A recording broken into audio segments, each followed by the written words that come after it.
If you're an outdoorsman, and especially if you're a fisherman, you're going to want to see this. This is a Motor Guide trolling motor, saltwater version. It costs between $400 and $500. The controls on it, the speed control had quit, so it was basically a rock. Now I knew the motor still worked, but the controls had quit working. Once in a while they would kick in and work, but it was not dependable, and if it's not dependable, I don't want it on my boat. I happened to run across this speed controller. It's actually designed for trolling motors on kayaks. Forward, reverse, speed control, and off. That got me thinking, could this thing that actually looks like a throttle control shifter on a outboard rig, could it breathe new life into my old trolling motor? That'd be nice, because then I'd be spending a lot less money, and it would give me the potential to do something I've never been able to do with my trolling motor. And that's to let me control the speed and direction of my trolling motor mounted on the rear of the boat from the front of my boat. Now it's a fairly straightforward process, but you need to know you cannot hook this speed controller directly into your trolling motor the way it's wired today. And that's because inside your trolling motor, you're going to have some controls. You're going to probably have some speed controls built into it, unless your trolling motor is 30 years old. This has to have a constant 12 volt DC to it to operate. This speed controller does not supply that, so this needs to be hooked directly to your motor. To accomplish that, simply strip out, take out any controls that's in it.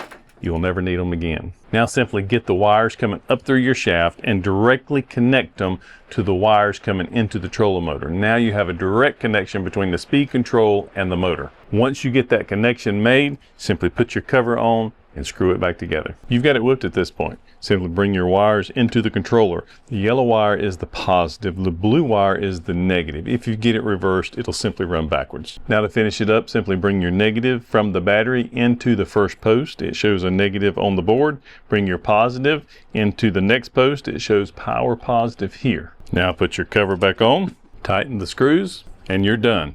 Check out the trolling motor. As I push it forward, I'll just go all the way forward. As a soft start brings it up to full speed. As I back down on it, it slows down all the way to a complete stop. To reverse it, I simply pull it back. It's going to reverse again. It's a soft start, so it's coming up to speed slowly. It's at full reverse.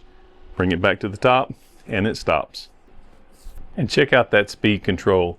At 10%, it's turning so slowly. This is amazing control of an old trolling motor that didn't even work. Now here's my plan. I'm going to mount that on the rear of my boat. I'm going to be floundering at the front of my boat. I'm going to mount this on a pedestal on the front of my boat.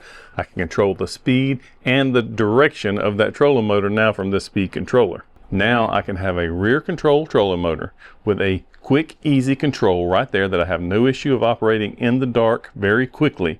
It's going to get it away from my flounder, away from the action. I think it's going to be awesome. I can steer with a gig. I don't need steering. They're targeting kayaks. If you have a kayak, that would be an amazing addition, upgrade to your kayak. But you can see it can do a lot more. It'll basically control anything that's 12 volt, a 12 volt motor, up to 50 amps. Another example would be your ATV spreader. A lot of times they spin too fast. They throw your seed way out of the plot. You can connect this in, slow that seed plate down. Now you can control the width that you're spreading that seed and fertilizer. Now if you want it for a kayak, no modifications is going to be required. It's going to bolt right to your kayak. It's going to give you variable speed forward, reverse control. If you want to do something like I've done here, whether you're taking an old trolling motor and breathing new life into it, or even taking a new one and increasing the effectiveness, improving the design by adding this controller, well, that's an option too. If you're interested, I'll put a link right here or maybe in the comments. It'll be somewhere. Listen, I appreciate you. Thanks for watching. Have an amazing day.